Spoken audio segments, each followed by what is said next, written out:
yang kira-kira teman-teman ingin yang ditanyakan kepada ustadznya. Baik, kepada Ustadz Haji Ghazali LCMPD, waktu dan tempat kami persilahkan. Bismillahirrahmanirrahim. Assalamualaikum warahmatullahi wabarakatuh. Waalaikumsalam warahmatullahi wabarakatuh. Alhamdulillahirabbil alamin. Alhamdulillahilladzi arsala rasulahu bil huda wa dinil haq liyudhhirahu 'ala dini kullihi wa kafa billahi syahida. Asyhadu an la ilaha illallah wahdahu la syarikalah wa asyhadu anna Muhammadan abduhu wa rasuluhu alladzi la nabiyya ba'da. Bapak, Ibu, Ustadz Ustazah yang dimuliakan Allah Subhanahu wa taala, ditelepon dari Bekasi ini. Salam kenal. Ya, Ustaz. Dari semuanya, ini para guru-guru yang sangat luar biasa, Ustadz Ustazah semuanya, di kesempatan sore hari ini, ya, saya bisa bersilaturahim dengan para asatidz semua via Zoom, ya, walaupun via Zoom, mudah-mudahan ini tidak menghilangkan makna atau ruhiyah maknawiyah silaturahim kebersamaan kita, karena sesungguhnya pertemuan-pertemuan seperti ini merupakan pertemuan-pertemuan yang diantaranya juga dilakukan oleh generasi pertama Islam, generasi para sahabat yang senantiasa berkumpul. Hayya bina nu'min sa'ah, ya, mari kita berkumpul sejenak untuk mengingatkan kembali tentang komitmen keimanan kita, untuk meningkatkan kembali tentang ketakwaan kita, untuk kembali mencharger kaitannya dengan mafahim keislaman kita. Untuk itu usikum wa iyaya, ya, saya nasihati buat diri saya pribadi dan kita semua, mari sama-sama kita kembali memperbaharui niatan-niatan kita. Sesungguhnya kehadiran kita di dalam forum ini adalah dalam rangka mencari ridho Allah Subhanahu wa taala, dalam rangka untuk meningkatkan keimanan, ketakwaan kita, dalam rangka untuk terus supaya kita bisa beramal lebih baik lagi, beramal lebih optimal lagi sebagaimana yang dianjurkan oleh Allah Subhanahu wa taala dan Rasulnya. Nah, Bapak Ibu yang dimuliakan Allah Subhanahu wa taala, di kesempatan ini sangat berat memang materi yang diamanahkan oleh panitia, yaitu kaitannya dengan mengingat kematian, ya. Mengingat kematian sebagai energi menguatkan iman dan amal soleh. Nah, ini amanah yang diberikan panitia kepada kami. Mudah-mudahan ini nanti sama-sama kita bertafakur, ya, bermuhasabah tentang ma'ani-ma'ani yang inspirasi-inspirasi yang bisa kita dapatkan dari salafun saleh, ya, dari salafun saleh. Dan insya Allah di kesempatan yang berharga ini saya mengambil referensi bukunya itu adalah buku Minhajul Qasidin, ya. Jadi kalau nanti ingin merujuk kepada referensi aslinya, ini saya menggunakan referensi Minhajul Qasidin. Minhajul Qasidin ini adalah ringkasan dari karyanya Imam Al-Ghazali, yaitu Ihya Ulumuddin. Nah, ini yang saya gunakan referensinya kaitannya dengan kajian kita ataupun materi kita di sore hari ini. Saya mulai dari sini. Ya. Jadi di buku ini disebutkan bab fi dzikril maut wa ma ba'dahu wa ma yata'allaq bihi. Ya. Jadi di buku ini disebutkan, jadi manusia ini ada 3 kelompok kaitannya dengan tema kita zikrul maut. Jadi ada, ya, di buku ini, ya, ini istilahnya ada munhamak, ya. Ada al-munhamak, ya. Ada al-munhamak, ini orang-orang yang sibuk, ya. Syugul, ya. Syugul katsir, gitu, ya.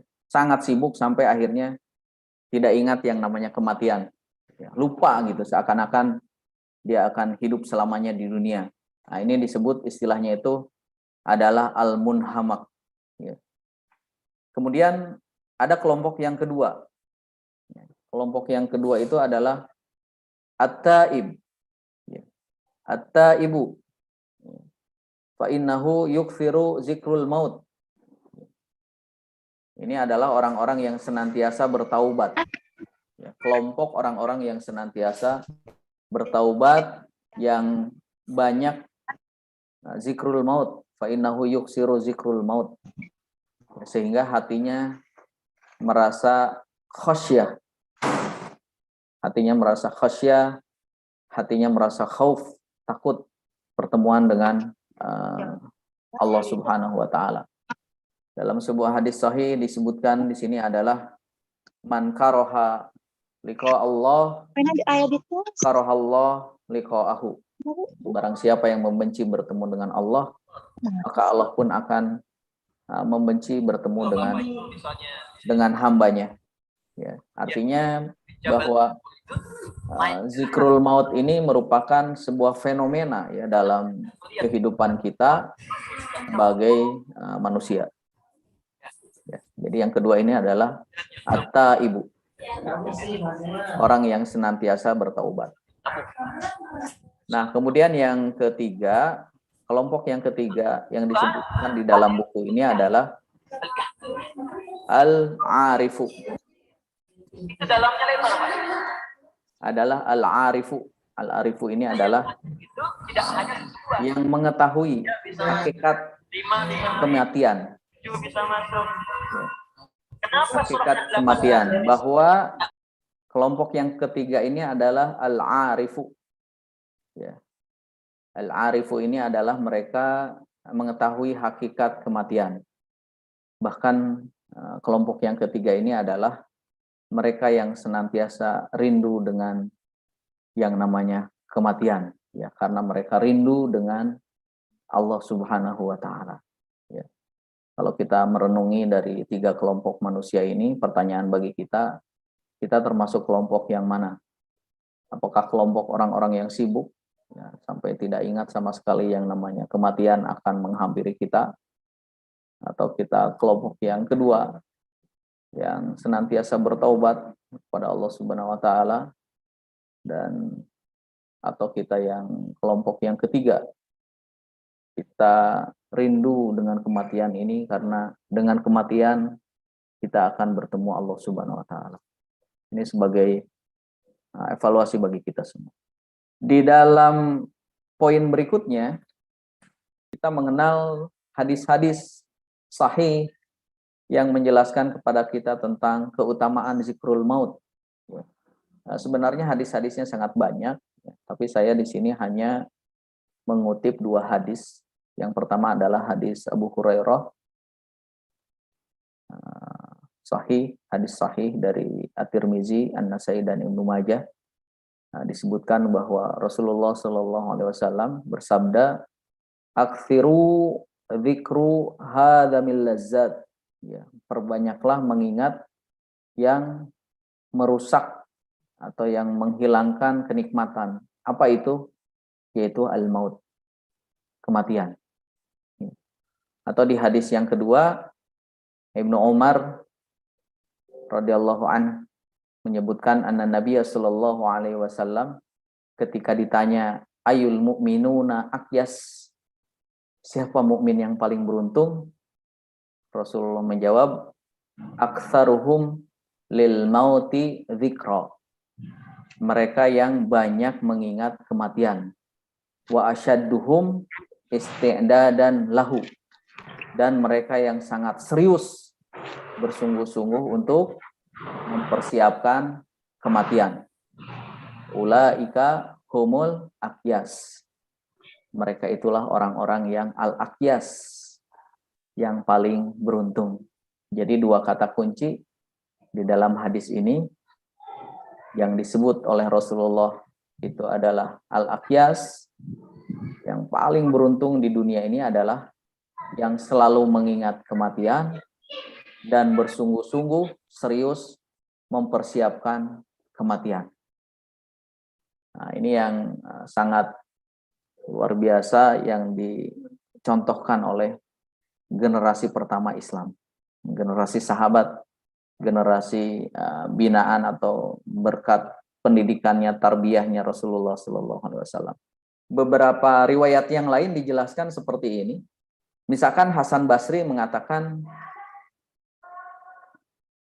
bahwa orang yang zikrul maut, mengingat kematian, membuat dunia ini adalah sagrat ad-dunya alaih, menganggap dunia ini adalah kecil, wahana alaih jami'u ma fiha, dan menganggap bahwa dunia ini sangat hina. Ya, ini ibarat kata orang yang akyas tadi, yang mengingat banyak kematian dan mempersiapkan dengan sungguh-sungguh untuk menghadapi kematian. Bahkan kebiasaan Ibnu Umar disebutkan dalam buku ini. Jadi Umar ini sangat luar biasa, mempunyai anak bernama Abdullah bin Umar, mempunyai kebiasaan bahwa Ibnu Umar ini hampir setiap malam mengumpulkan para sahabat, ya, diantaranya adalah para fuqaha. Kemudian mereka mengingat yang namanya kematian dan hari kiamat. Fayatadzakkarunal maut wal qiyamah tsumma yabkun. Jadi ngumpul gitu ya, diundang gitu para fuqaha, para ahli agama gitu ya. Kemudian mengingat kematian dan hari kiamat. Kemudian mereka semua menangis. Tsumma yabkun. Mereka semua menangis. Hatta ka'anna baina aidihim janazah. Jadi seolah-olah mereka berkumpul itu sedang menangisi seorang jenazah. Jadi seakan-akan ada yang meninggal di antara mereka. Jadi digambarkan dalam hadis ini kebiasaan para sahabat generasi pertama Islam itu sangat luar biasa seperti itu. Bahkan kita ini sering kita dengar ya, ungkapan Ibnu Umar ini atau Abdullah bin Umar ini terkait dengan bagaimana kita mengingat kematian. Ya. Kun fid dunya ka'annaka gharibun aw 'abirus sabilin. Jadilah di dunia ini seakan-akan asing atau orang yang sedang dalam perjalanan. Dan Ibnu Umar mengatakan, idza amsayta fala tantadirus sabaha. Apabila sore, maka janganlah kalian menunggu pagi. Wa idza asbahta fala tantadirul masa. Dan jika kalian pagi, maka janganlah menunggu-nunggu waktu sore. Wahud min sihatika lima rodika, wa min hayatika limautika. Maka pergunakanlah dengan optimal di masa sehatmu sebelum engkau mengalami sakit. Karena kalau sudah sakit, mungkin ibadah yang kita lakukan tidak bisa optimal. Wa min hayatika limautika. Maka kesempatan hidup yang diberikan oleh Allah, pergunakan dengan amalan-amalan ibadah terbaik yang bisa kita pertanggungjawabkan atau yang bisa kita banggakan nanti di hadapan Allah ketika kita sudah dijemput yang namanya malakul maut. Subhanallah, ya Bapak Ibu, Ustadz saya semuanya, saya seakan-akan baru membaca hadis ini, padahal ini adalah hadis yang sangat populer dan sering kita baca. Tetapi setidaknya di kesempatan kali ini, kesempatan sore ini, kita diingatkan kembali dengan hadis ini. Seakan-akan kita baru mendengar hadis ini, padahal hadis ini sudah lama. Sudah lama hadis ini, sudah 14 abad yang lalu diungkapkan oleh seorang sosok anak yang soleh, ya, keturunan khalifah yang kedua, anaknya Umar bin Khattab, bernama Abdullah bin Umar. Bapak Ibu, Ustadz Ustazah yang dimuliakan Allah Subhanahu wa taala. Nah, ini yang diantaranya juga sering menjadi semacam tantangan bagi kita. Kenapa banyak di antara manusia juga melupakan yang namanya kematian. Di antaranya adalah tulul amal, panjang angan-angan, dan hubbud dunia, cinta dunia. Ya, bahkan di buku ini disebutkan bahwa penyebab tulul amal, penyebab panjang angan-angan ini ada dua, yaitu hubbud dunya, cinta dunia, wal jahlu, dan bodoh. Maksudnya bodoh tadi bahwa hakikatnya kita semua akan mati. Di hadis yang lain, ya, Ibnu Abbas mengatakan, ni'matan magbunun fihima katsirun minan nas as-sihhatu wal farag. Nah, ini juga yang sering kita baca ya hadis ini, bahwa ada dua kenikmatan yang diberikan oleh Allah Subhanahu wa taala kepada manusia, dan manusia sering lupa, sering terpedaya dengan dua kenikmatan ini, sehingga lupa dengan hakikat sebenarnya bahwa semua kita akan meninggal dunia, yaitu as-sihhatu, kesehatan, wal farag, waktu yang luang. Dan diperkuat lagi masih dari hadis Ibnu Abbas, yang ini juga dalam nasyid ya, nasyid-nasyid lawas ya, mungkin angkatan 80-an, angkatan 90-an sering mendengar nasyid ini dalam bahasa Malaysia gitu ya. Ingat 5 perkara sebelum 5 perkara gitu ya. Ada lagunya ini ya, Ustaz ya. Ya, ada lagunya ini. Cuman saya tidak hafal lagu ini ya. Ya. Syababaka qabla igtanim khamsan qabla khamsin. Ya, ada 5 hal yang ini menjadi, saya kira ini menjadi, bisa jadi apa, zikir atau wirid ya bersama gitu. Syababaka qabla haramika. Ya. Masa mudamu, kita yang masih muda-muda ya, minimal semangatnya muda gitu ya. Jangan sampai kita tidak melakukan aktivitas kesolehan apapun gitu. Wasihatuka qabla saqamika. Waktu sehat kita betul-betul manfaatkan seoptimal mungkin dengan berbagai amal-amal kebaikan yang bisa kita lakukan. Wa ghinaka qabla faqraka gitu kan. Nah, ketika kita diberikan keluangan atau keluasan rizki, ya, kita manfaatkan gitu. Itu untuk kebaikan. Ya, kemudian wa faraguka qabla syagalika gitu. Waktu luangmu sebelum nanti sibuk ya. Karena ternyata waktu ini kalau seakan-akan sebuah pisau yang bermata dua gitu ya. Kalau misalkan kita bisa mengoptimalkannya, kita bisa berhasil. Tapi kalau kita tidak bisa mengoptimalkan waktu tersebut, ternyata banyak juga yang terjerumus ya. Kita melakukan banyak hal yang sia-sia. Wahayatuka qabla mautika gitu ya. Dan kehidupanmu sebelum mati. Bapak Ibu, Ustaz-ustaz yang dimuliakan Allah Subhanahu wa taala, hadis-hadis ini sangat luar biasa mengingatkan kepada kita betapa memang kita itu diajarkan, bahkan sudah dicontohkan oleh generasi-generasi emas Islam ini kaitannya dengan mengingat mati. Tapi bukan berarti mengingat mati ini menjadi malah kita tidak melakukan aktivitas apapun, tidak ya. Tapi sebaliknya, sesuai judul kita di sore hari ini, bahwa justru mengingat mati ini menjadikan seseorang semakin optimis ya, untuk bertemu dengan Allah Subhanahu wa taala, semakin produktif dalam amal-amal kebaikannya, dan semakin optimal dalam melakukan berbagai kesempatan yang ada untuk melakukan aksi-aksi kebaikan. Selanjutnya, Bapak Ibu, saya sedikit ya, ini beberapa hal bagaimana kita melihat keteladanan atau saat-saat di penghujung hayat para manusia-manusia mulia pilihan Allah Subhanahu wa taala. Tentu saja yang pertama adalah Nabi kita, Nabi Muhammad Sallallahu Alaihi Wasallam. Nah, ini kita perlu ya, ini sebenarnya banyak ya riwayat-riwayatnya, cuman saya ambil salah satu riwayat saja yang menjelaskan tentang bagaimana situasi kondisi Rasulullah ketika menjelang wafat. Ya, ini bagus juga gitu ya, karena ini kan momentum-momentum Maulid Nabi gitu ya.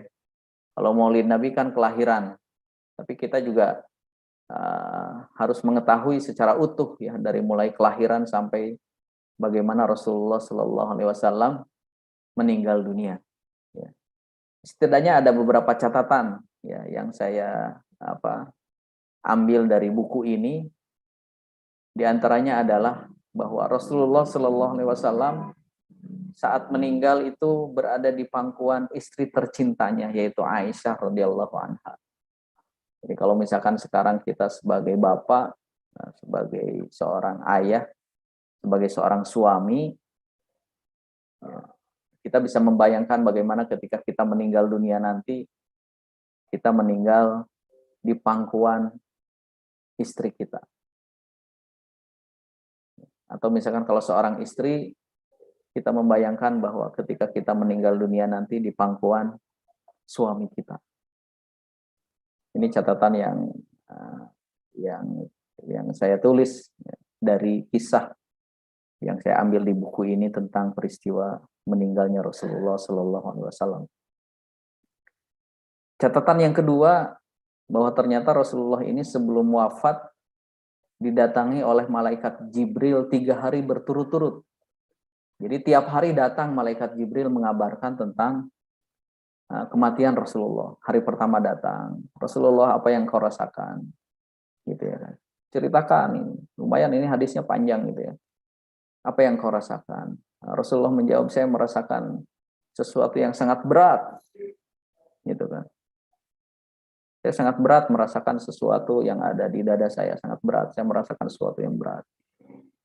Kemudian setelah mendengar jawaban Rasulullah, malaikat Jibril pulang. Besok harinya, hari kedua datang lagi. Dan malaikat Jibril sama. Menanyakan hal yang sama sebagaimana hari sebelumnya. Bagaimana keadaanmu wahai Rasulullah? Dan Rasulullah pun sama, menjawab sebagaimana yang dijawab di hari kemarin. Dan begitu pun pas hari ketiga, malaikat Jibril juga menanyakan hal yang sama. Dan Rasulullah juga sama menjawab sebagaimana jawaban di hari pertama dan di hari kedua. Bagaimana keadaanmu wahai Rasulullah? Saya merasakan sesuatu yang berat. Sampai setelah seperti itu, Malakul Maut menghampiri kepada Rasulullah, meminta izin. Wahai Rasulullah, saya diperintahkan oleh Allah Subhanahu wa taala untuk mencabut nyawa Anda. Bagaimana? Apakah Anda mengizinkan? Kalau mengizinkan, saya akan mencabutnya. Kalau tidak mengizinkan, maka saya akan tinggalkan. Saya tidak akan mencabutnya. Ini khususiat ya. Ini kekhususan Rasulullah. Ya kalau kita ya enggak ya. Enggak ada cerita kita di manusia yang lain. Termasuk para sahabat yang enggak ada cerita Malakul Maut meminta izin dulu gitu ya. Misalkan minta izin, ini boleh nggak saya mau mencabut nyawa Anda gitu ya. Nggak ada. Ya, ini hanya khususiat khusus untuk Rasulullah. Akhirnya apa jawaban Rasulullah? Silahkan. Jika Allah Subhanahu wa taala memerintahkan seperti itu, silahkan kerjakan. Baru setelah mendapatkan jawaban itu, ya, nyawa Rasulullah dicabut oleh Malakul Maut. Dan meninggal Rasulullah Shallallahu Alaihi Wasallam.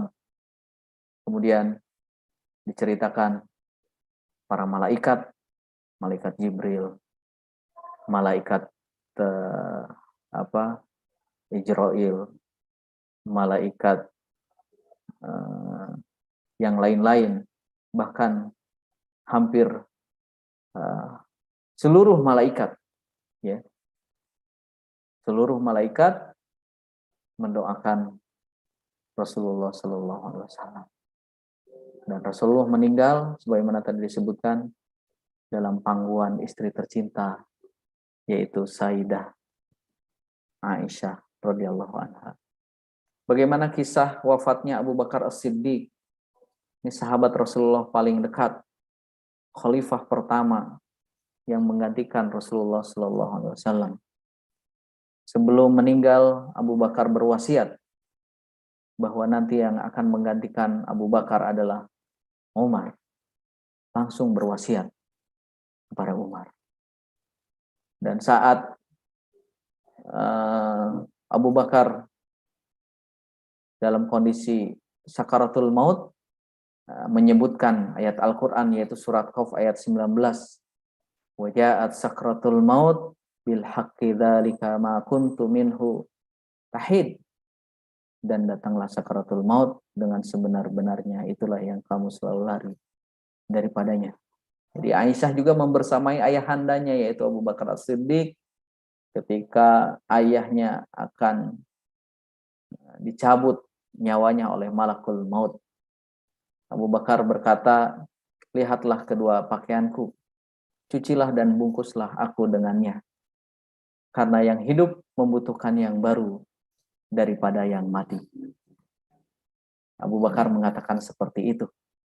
Karena yang hidup membutuhkan yang baru daripada yang mati. Maksudnya apa? Bapak Ibu, kata-kata ini, fa innal hayya ahwaja ilal jadid minal mayyit. Maksudnya yang hidup itu adalah setelah kematian di dunia ini, sesungguhnya kita itu adalah hidup. Kehidupan yang baru. Ahwaja ilal jadid minal mayyit. Kehidupan yang baru setelah kematian di dunia. Kehidupan yang baru di alam setelah dunia, yaitu alam barzakh, alam akhirat, alam abadi. Inilah yang diungkapkan oleh Abu Bakar As-Siddiq saat menjelang kematiannya. Fa innal hayya ahwaja ilal jadidi minal mayyit.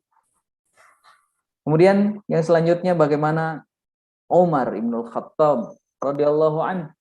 Jadi ketika Abu Bakar meninggal didampingi oleh anaknya Aisyah. Ketika Rasulullah didampingi oleh istrinya Aisyah. Ketika Umar meninggal didampingi oleh anaknya. Umar ini ketika meninggal didampingi oleh anaknya, Ibnu Umar. Dan meminta anaknya meletakkan pipinya di tanah. Saking zuhudnya seorang Amirul Mukminin dan tidak mau disebut Amirul Mukminin. Saat anaknya diperintah untuk meminta izin kepada Aisyah agar Umar bin Khattab jenazahnya dikuburkan di samping dua sahabatnya yaitu Rasulullah Shallallahu Alaihi Wasallam dan Abu Bakar As-Siddiq.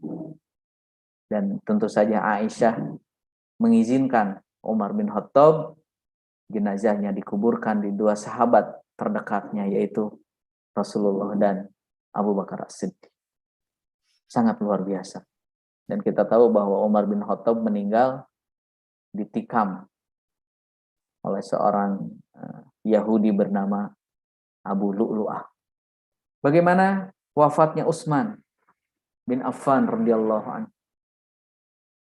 Beliau meninggal setelah dikepung oleh pasukan saat itu. Dan sangat luar biasa. Utsman ketika meninggal dalam keadaan berpuasa dan tidak mau membatalkan puasa. Meninggal di pangkuan istrinya bernama Nailah binti Farafasah. Sangat luar biasa. Bahkan ketika pasukan yang tersebut yang mengepung Utsman masuk, mereka menggeledah harta Utsman bin Affan dan mereka menemukan sebuah kotak yang terkunci di dalamnya. Maka mereka membukanya dan menemukan di dalam secari kertas yang ada di kotak tersebut bertuliskan, ini adalah wasiat Utsman dengan nama Tuhan yang Maha Pengasih lagi Maha Penyayang adalah hamba dan utusannya, bahwa surga wa annal jannah haq wa annan nara haq, sesungguhnya surga itu benar dan api neraka itu benar, dan bahwa Allah akan membangkitkan orang-orang yang ada di alam kubur pada hari yang tidak ada keraguan padanya. Innallaha la yukhliful mi'ad, 'alaiha nahya wa 'alaiha namut wa 'alaiha nab'atsu insyaallah taala. Jadi Utsman itu ternyata sudah membuat wasiat dan disimpan dalam kotak, kemudian kotaknya dikunci. Subhanallah. Ternyata sangat luar biasa. Dan sama, Utsman juga meninggal, dibunuh oleh pasukan saat itu. Dan yang terakhir, Bapak Ibu, Ustadz saya yang dimuliakan Allah Subhanahu wa taala. Bagaimana kisah meninggalnya sahabat Khulafaur Rasyidin yang keempat, yaitu Ali bin Abi Thalib. Meninggal di pangkuan anaknya, Hasan bin Ali. Dan Ali juga meninggal karena ditikam oleh seseorang yang bernama Ibnu Muljam. Dikebumikan itu berdasarkan nasihat anaknya, yaitu yang bernama Hasan bin Ali. Bapak Ibu yang dimuliakan Allah Subhanahu wa taala, saya kira kaitannya dengan nasihat kematian dan bagaimana ini yang sudah dicontohkan oleh generasi pertama Islam, bagaimana kisahnya tadi, kisah kematian Rasulullah, kemudian kisah meninggalnya atau wafatnya Abu Bakar, begitu juga wafatnya Umar, wafatnya Utsman, dan wafatnya Ali. Mudah-mudahan ini menjadi tazkirah, menjadi nasihat buat kita semua. Demikian yang bisa disampaikan. Walafu minkum. Wassalamualaikum warahmatullahi wabarakatuh.